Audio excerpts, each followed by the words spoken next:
демалыс орны Ақмола облысының аумағындағы Бурабай мемлекеттік ұлттық саябағы. Биік әсем таулары, қылқан жапырақты орманы, айдын көлі мен таза ауасы адамның қалалық шулы өмірінен алыстауға толық мүмкіндік береді. Табиғаттың қуаты тек тынығуға ғана емес, денсаулығыңды да қалыпқа келтіруге жол ашады. Жақсы, бұл кім еді бізде? Халима. Ол кім екен? Жазира, әнші. Қарт Каспийге Маңғыстаудың қызымын. Содан былай, Каспийді жағалай жүру мен үшін ештеңеге айырбастамайтын демалыс. Шаршап шалдығып тұрсаң, лезде өз-өзіңе келесің. Басқа жерде ести алмайтын теңіз шуларының өзі бір бөлек дүние. Толқындары тербеліп соққанда бір рахатты сезінесің, ал қатты соққанда құдды бір сізге ұрысып жатқандай. Кейде тыныштық орнайды, ол кезде жаның жай табады, сабырлықты үйретеді. Қыз мезгіліндегі жайды сөзбен жеткізу әсте мүмкін емес. Себебі Каспийге келген аққуларды көру, тамашалау, бақыт. Ақтауға Каспийді, оның аққуларын көруге арнайы келетін жандар бар, және ол жаққа барып тұрып, Каспийге соқпау, амандаспау тіпті мүмкін емес. Жақсы, бұл кім еді бізде? Жазира. Құралай, журналист. Шынымды айтқан, шетелге әлі шыққан жоқ. Бірақ Қазақстан дегенде өзіміздің Шымкенттің біраз жерлері бар. Арнайы маршрут қойып қойған Түркістан, Арыстанбаб, Сайрамдағы Сансызбаб, Ибрагим ата, Қарашаны, Баба Бүкті, Шаштазиз, әрі тарихи орындарды көру әлі демалыс. Ал судың жағасы болу керек десе, Қасқасуда, Сарыағашта атақты шипажайлар бар. Соларға баруға болады. Тоғыз өзені бар Леңгірде, Шымкентте әдемі жерлер көп. Жақсы, бұл кім еді бізде? Әсем, мұғалім. Маған Алакөл ұнайды. Оның ерекшелігі әрине суда. Суы таза, емдік қасиеті өте мол. Бұл көлдің қасиеті көптеген адамның денсаулығына шипа болуда. Сол себептен Алакөлге тек Қазақстанның түкпір-түкпірінен ғана емес, шет елдерден де адамдар толассыз келуде. Менің ойымша Алакөл баруға тұрарлық жер. Данира, экономист. Талдықорған қаласына барып демалған тұрмада. Табиғаты жастар көрген, ауа райы жайлы. Жетісуда орналасқан. Ол жақта қыдыратын жерлер жетерлік. Қаратал өзенінің жағасында жүріп қайтудың өзі де жанға шуақ береді. Жақсы, бала. Тыңдалым мәтінін мұқият тыңдадық, иә? Енді біз Қазақстанның керемет табиғатына саяхат жасадық деп ойлаймын. Әрбір өмірге, бұрын білетініміз бар, білмейтініміз бар, жақсылап таныстық деп ойлаймын. Енді тапсырманы орындауға дайынбыз ба? Иә. Жақсы. Кестені толтырыңыз. Мына кестені толтыру үшін ойланамыз, жаңа тыңдалым мәтінін еске түсіреміз. Кестені толтырамыз. Есімі, мамандығы, қай жерде ұнатады, неге ұнатады. Дайын оқушы шығып, мына істейміз, түсінікті ғой, мына жерде жауап берсек болады. Дайынбыз ба?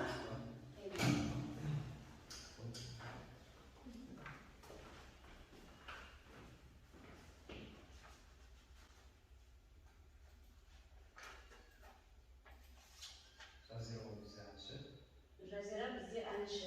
Жазираны алып келіп, мына жерге қоямыз. Қайсысы ол? Бурабай ма, қайсысы?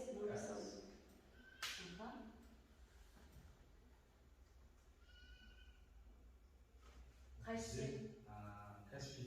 Каспий меді? Онда астына түсіреміз. Мына әнші. Жақсы, рахмет. Келесі тапсырманы кім орындайды? Аида, келе қойыңыз.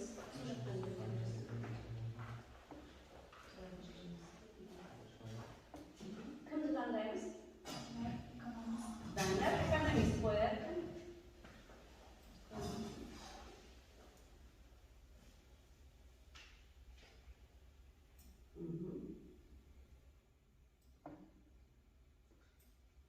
Жақсы, рахмет. Келесі тапсырманы Зарина келе ғой.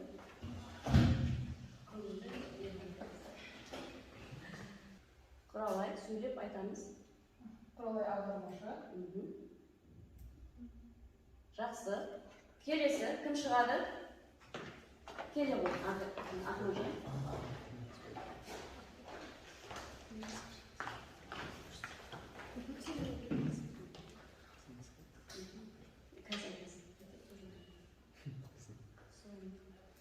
Әсем бізде мұғалім ол алып көрді ұнатады, себебі оның суы таза, емді қасиеті өте мол. Мұхаммеджан бір қате таптым дейді, кімнен, қай жерден? Құралай аудармашы деген. Құралай ол кезде журналист, Алина ол кезде Аудармашы. Келісеміз ба? Онда келіп ауыстырамыз.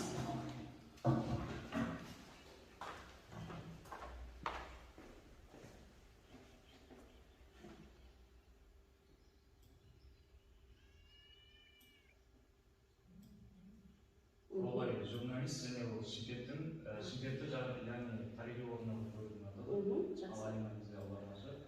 Құралайды. Жақсы, рахмет. Осы дұрыс нұсқама бәріміз келісеміз ба? Тексеруге жібере берейін ба? Сенімдіміз ба? Дұрыс. Біз барлық жауапты дұрыс таңдаппыз. Өз-өзімізге үш құрмет жасап қояйық. Келесі. Бірінші, дұрыс па мәліметті оқимыз, шешеміз. Кім?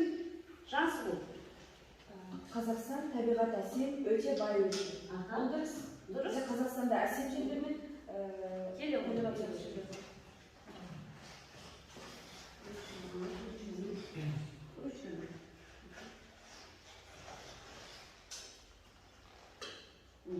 Келесі мәтінді кім оқиды? Келесі мәтінді кім оқиды?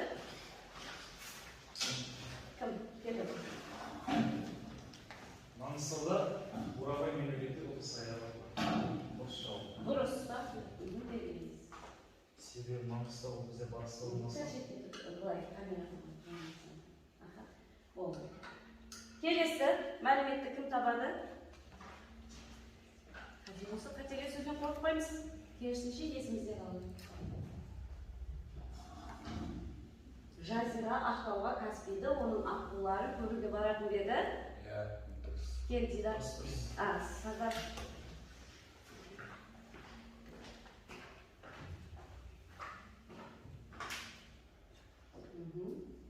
Құралайға Алакөл ұнайды. Ақмаржан, Құралайға Алакөл ұнайды, Алакөлді бізге әсем сипаттап берген болатын. көрейік, белгілеп. Данияр Қарағым өзенінің жағасында қыдырады. Кім айтады? Ақнұр. Дұрыс па? Белгілейміз. Соңғы әсем Сарыағаш шипажайына барып демалады. Ақжелек. Білмедім, қалай тыңдап мәтінді? Көмектессек. Дұрыс па? Дұрыс деп ойлайды екен көбісі. Жақсы, олай болса тексеруге жібереміз. Бәрі керемет, барлығы дұрыс екен, өз-өзімізге тағы да үш құрмет жасап қояйық. Бір оқушы тұрып оқу керек. Ерасылдан бастайық. Bir söyleyeyim oğlum abi. Ет сөйлеймін. Дауысымыз қатты шықты. Elimizin tabii жағдайлары әртүрлі. Қазақстанда орманды дала шөл де бар. Жақсы, келесі сөйлемді. Жансұлу. табиғи жағдайы әртүрлі болып келетін аймағы да бар. Республика жерінің үлкендігі соншалық, оның оңтүстік батысы мен шығысындағы табиғат бір-біріне ұқсамайды. Келесі. Нұрхан. Қазақстан жерінің жері әртүрлі 58% шөл және шөлейттен тұрады. 10% таулы алқаптардан. Республиканың солтүстігінде айдалы мен орманды дала басым. Елдің 23% жер жыртуға, 70% мал бағуға бейімделген. Керемет. Ақжелек. Қазақстанның өлкесі Маңғышлақ тірегінде Қарақия ойысы 10 дүниежүзілік мұхитынан 130 метр төмен орналасқан. Ең биік нүктесі 7010 метрден асқан қаңтардың 3 метр. Жақсы, келесі. Мұхаммеджан. Қазақстан климаты өте континенталды. Оның себебі жер мұхит жағалауларынан өте алшақ орналасып, батыс пен солтүстік жерлеріне ашық жинақтандырған. Ақмаржан. Қысы қатар, солтүстігінде ұзақ созылған, оңтүстігінде жұмсақ. Жазы құрғақ, солтүстігінде жылы, орталығында өте жылы, оңтүстігінде ыстық болып сипатталады. Керемет. Айна. Қазақстан кеңістігінің басым бөлігінде қатты жел соғады, кей аймақтарда жел жоқ. Сәйкестендіру балалар. Табиғат дегеніміз не, шөл дегеніміз не? Келіп, мынау үшінің сәйкестендірсек болады. Бүйсек шығады ғой, шығады да. belgileymiz. Aha. Kim шығады? Bunu ben koymayız, қателессек те қателеспей саламыз. Бірақ көру керек.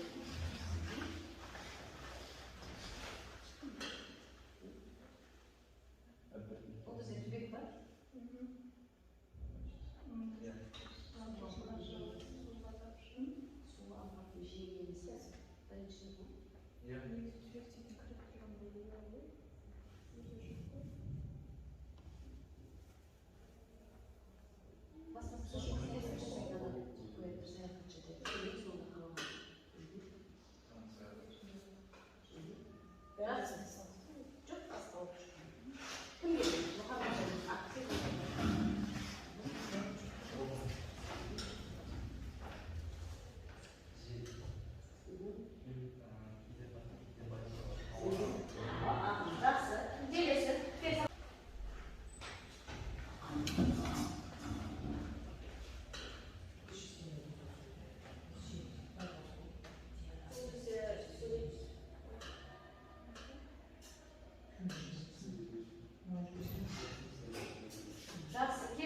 Kaldı bize tat almadan şöyle bir tabiat kaldı. Kim tabadı?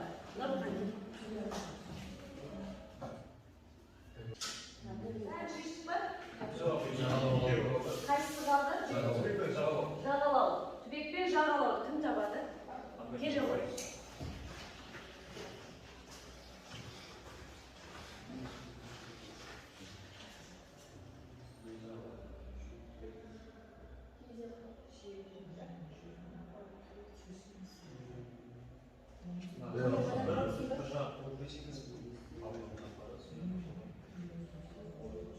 Ya уже gidiyor bu bak şöyle gidiyor böyle bakalım. Şöyle.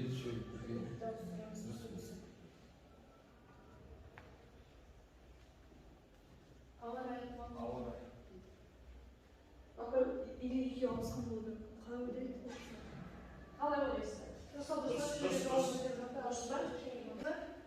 Дұрыс емес, тағы бір орындап көруге мүмкіншілігіміз бар екен. Ana işimiz var. жағалаумен түбек Су алқаптың жиегі жағалау дұрыс. Мына екеуін ауыстырасыз. Onu söylüyor. Мынаны ауа көреміз ба? Дұрыс. Есте сақтаймыз, иә? Оқылым мәтін, біз тыңдалым мәтін жақсы шешіп, оқылым мәтінде кішкене кемшіліктер болды. Söyleseniz soğuklarız. Толықтырамыз. Немен, мишкамен істейміз керек. Кім? Келу, Ақмажан.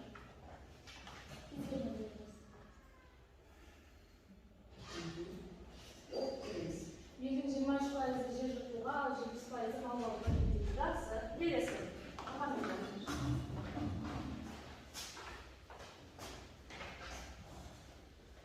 қазақстанның оңтүстік батысы шығысында табиғат бір-біріне ұқсамайды. Жақсы, керемет. Кім шығады? Ерасыл кел.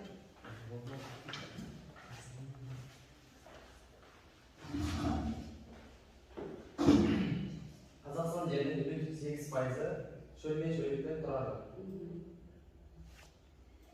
Келесі, екеу қалды. Кел жабы Зарина.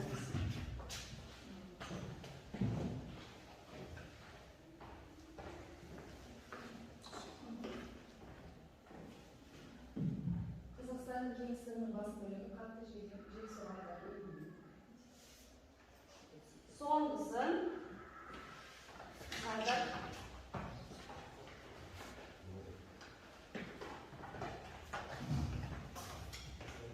Қазақстанның жазы құрғақ, солтүстігінде жылы, орталығында өте жылы, оңтүстігінде ыстық болып сипатталады. Жақсы. Тексереміз ба? Дұрыс. Барлық жауап дұрыс екен. Неге бірден жасап кетсек болады? Қазақстанның ең төмен нүктесі Маңғышлақ түбегіндегі Қарақия ойысы.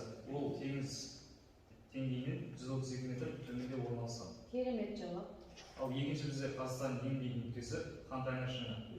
Ол 7010 метр. Өзің тексеріп кете сал. Тексеріп басамыз. Жақсы, дұрыс. Keremet. Muhammed sevgi güzel ötküzüp жіберейік. Logikалық есептер. Mına жейдеден қанша тесіп көріп тұрмыз? 8, 6. Мына заттардан төртеу, ал бәрін қосқанда 8 болады. Барлығын қосқанда 8 санаймыз. 1, 2, 3, 4, 5, 6, 7, 8. Жарайсыздар. Келесі.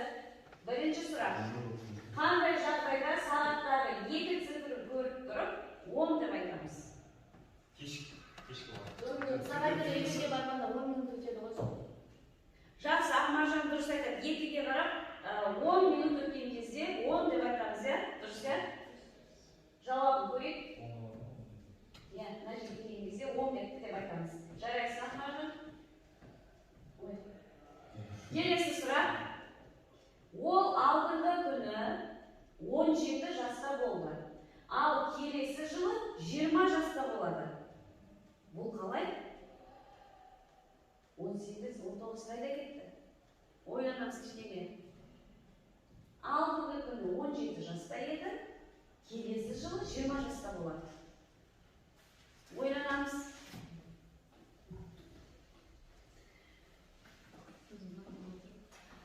Миды істенеміз. 18-ге толып, келесі жылы 19-ға толса, Келесі жылы 20 жаста болады деп тұр. Апай, Айтам ойынды айтып тұр. Жаңа жылдың туылған? Жақсы. қазіргі күн 1 қаңтар. Алдыңғы жылы 17 жаста болған. Бұл кісінің туған күні либо 30-да, либо 31-де болады да. 18-ге толады. Қазір 20-да, қазір 19-да, ал келесі жылы 20-ға толады. Қабылдаймыз ба жауапты? Көрейік.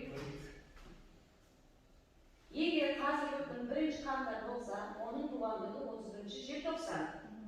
Былтырғы жыл болып кетеді. Алдыңғы күні 30 желтоқсанда 17 жаста болды.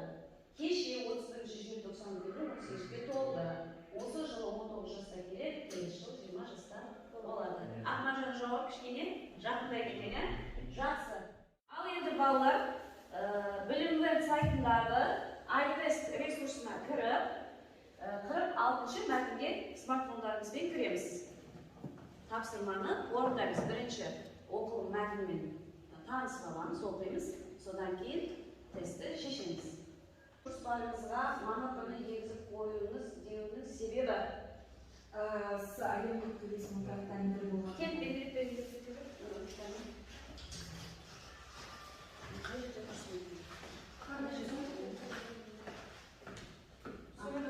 Анадолы кішігірім аралық не ғой? Жақсы. Келесі сұрақта. Ақжелен. Астына өтті, келесі сұрақ шығады. Астына өтті. Келесі. Бұларына қатысты нұсқа теңіздемеуші.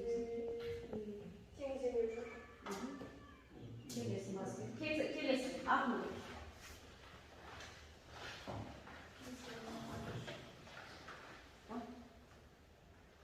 Келесі басты. Тесті аяқтау. Енді жауабын жауап беремін. Кел аяқты.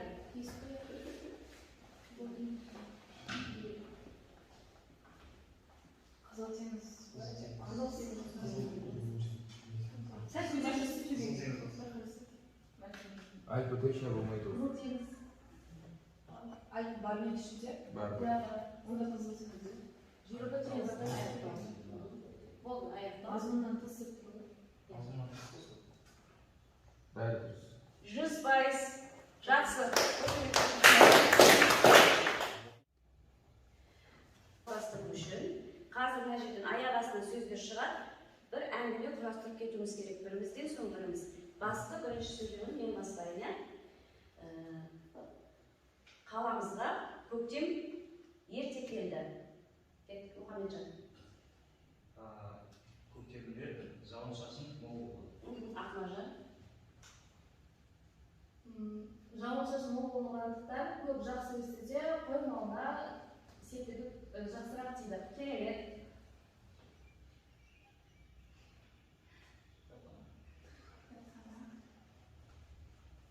Кітапханада мен құрбыларыммен бірге Байланысу керек. Қой Sizler sorsak oynat cevap verin. Ben konuda televizyon yapasam George Iya. Uşaqlar qo'llari bilan gapirgan. Neyse George Шатыр болғанын сөйлейді, кітапханада. Мен қой Ya, жауын шашын көп болғандықтан Жамандықтан біз достарымызбен кітапханаға кітап оқуға кірдік. көп уақытымызды бөлеміз десек болады, иә. Келесі ақыл. Біз бақыттымыз. бақыттымын. Өзіме айнаға қарасам, бақыт деген сезім. Ama былай айтсақ, ол салт дәстүрлер біздің ұлтымыздың айнасы. Керемет, яғни сауаттылық дамыған я функционалдық. Келесі. Мемлекет.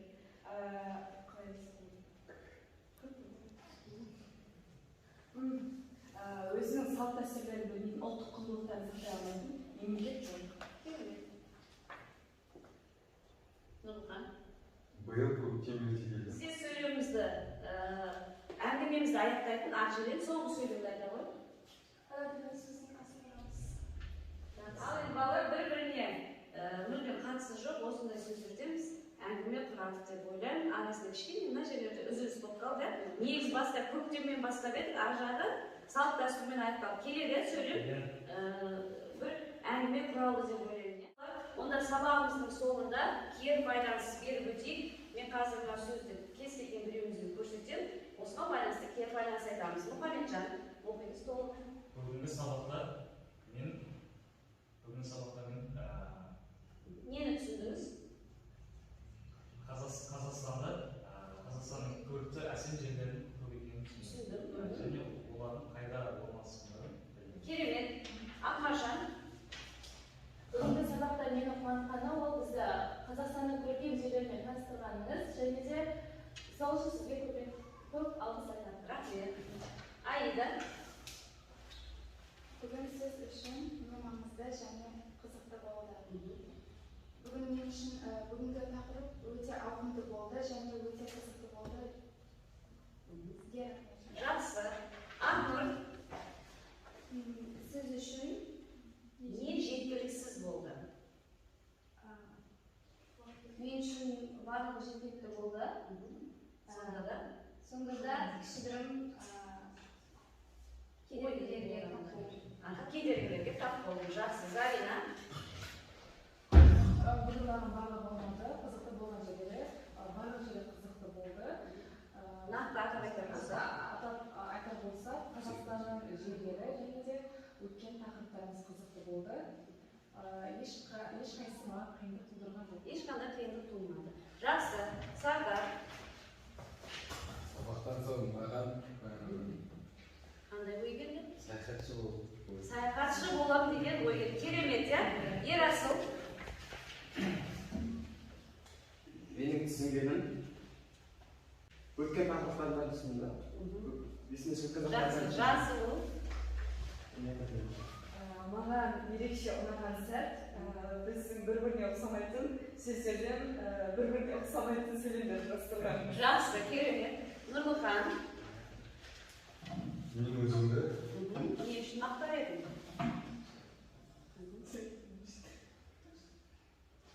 Сабырлы болып отыра тұра сабаққа қатысып отырғанымыз, иә? Сабақтарға жауап бергеніміз. Жақсы. Ақжелен. Қазақстан табиғатының жақсы дамығандығын түсіндім. Және олардың қажетті болғанын білдім. Жақсы. Ал балалар, сіздерменен осындай сабақ өткеніне өте қуаныштымын. Сіздерге көп рахмет. Келесі кездескенше сау болыңыздар. Сау болыңыздар.